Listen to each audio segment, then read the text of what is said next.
अस्सलाम वालेकुम स्टूडेंट्स। अब ये वीडियो में मैं एलसीएम का कॉन्सेप्ट बता रहा हूँ। एलसीएम का मतलब है least common multiple. Least common multiple.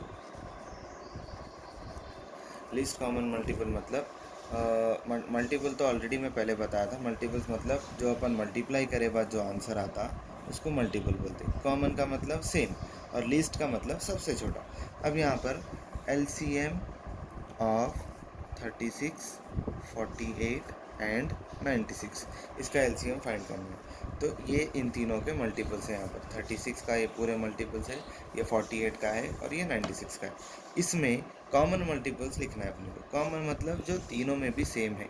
Common multiple जैसा कि यहाँ पर 144 है, यहाँ पर 144 है, मगर यहाँ पर 144 नहीं है।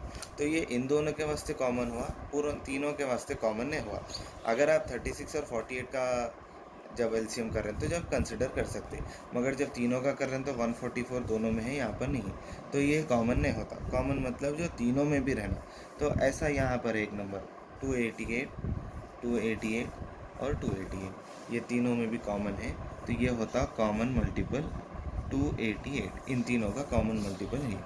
अब और एक कॉमन मल्टीपल क्या है, अगर आप आगे तो मैं यहाँ पर नहीं करा, अगर आगे करें तो और भी कॉमन मल्टीपल आते, मगर इसमें सबसे छोटा क्या है, यही है। फर्स्ट यही चाहे अपने को, तो सबसे छोटा यही रहता। तो सबसे छोटा मल्टीपल ये है जो कॉमन है, मतलब तीनों में भी है। तो एलसीएम क्या है अपना 288। ये बड़ा नंबर है इसलिए मैं ज़्यादा नहीं कर सका, ये बहुत आगे जाता। एक छोटा नंबर के भी मैं आपको बता देता हूँ एग्जाम्पल। तो यहाँ पर एलसीएम 36, 48 और 96 का 288 आया, मतलब इन तीनों में कॉमन मल्टीपल 288 है। एक बार मेथड से भी करके देखेंगे। ये तो इतना लंबा अगर आपको ये करना है तो इतने पूरा टेबल्स डालना पड़ता, फिर चेक करना पड़ता कॉमन मल्टीपल। तो इसका कॉमन मल्टीपल एलसीएम फाइंड करने का शॉर्टकट मेथड है 36, 48, 96, जो अपन एचसीएफ में भी करे थे। मगर यहाँ पर एलसीएम और एचसीएफ में क्या फ़र्क है वो भी बता देता हूँ। पहले तो यहाँ पर सेम एचसीएफ के जैसा तीनों जो टेबल में जाते हैं वो लेना है। यहाँ पर लास्ट में 6 है, 8 है, 6 है, मतलब ये 2 के टेबल में जाता। 2 से स्टार्ट करेंगे। 2 1 ज़ा 2, 2 8 ज़ा 16, 2 2 ज़ा 4, 2 4 ज़ा 8, 2 4 ज़ा 8, 2 8 ज़ा 16। फिर से 2 के टेबल में जाता। 2 9 ज़ा, 2 1 ज़ा, 2 2 ज़ा, 2 1 ज़ा, 2 2 ज़ा, 2 4 ज़ा। फिर 3 के टेबल में जाता। 3 3 ज़ा 9, 3 4 ज़ा 12, 3 8 ज़ा 24। अब यहाँ पर अपन आगे नहीं कर सकते, तीनों एक टेबल में नहीं जाते, तो यहाँ पर अपना एचसीएफ ख़त्म हो गया। ये 2 2 ज़ा 4, 4 3 ज़ा 12 एचसीएफ था, जो अपन पहले ऑलरेडी कर लिया, मैं प्रीवियस वीडियो में बता भी दिया। अब यहाँ पर अगर एलसीएम करना है आपको, तो जो अगर ये तीनों एक टेबल में नहीं जा रहे तो ये दोनों नंबर्स एक टेबल में जाते, तो वो ले लेना। एलसीएम में ये फ़र्क है कि आगे आपको 1 1 1 आए तक करना रहता। एचसीएफ में क्या है, जब तक तीनों नंबर्स एक टेबल में जा रहे हैं जब तक ही करना है, इसके आगे ये तीनों नंबर्स एक टेबल में नहीं जाते। तो यहाँ पर आपका एचसीएफ ख़त्म हो गया, मगर एलसीएम कंटिन्यू होता।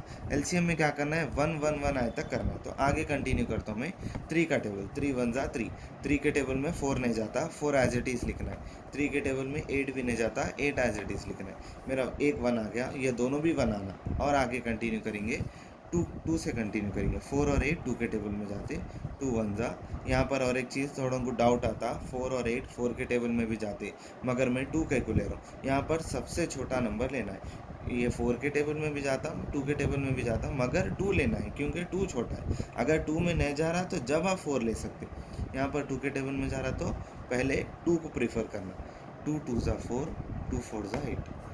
फिर नेक्स्ट है फिर से 2, 2 1 ज़ा, 2 2 ज़ा, ये 1 दोनों बन गए। अब ये 1 आना है, ये 1 एज इट इज़, ये भी 1 एज इट इज़। 2 के टेबल में 2 कब जाता, 1 ज़ा। ये आपका एलसीएम है। LCM is equals to 2 into 2 into 3 into 3 into 2 into 2 into 2। ये पूरों को मल्टीप्लाई करेगा तो आपको एलसीएम आंसर आ जाता, 288 ही जाता। यहाँ पर ये लॉन्ग एक्चुअल मेथड से करे एलसीएम क्या है तो भी 288 आया, ये डायरेक्ट शॉर्टकट मेथड से करे तो भी 288 आया।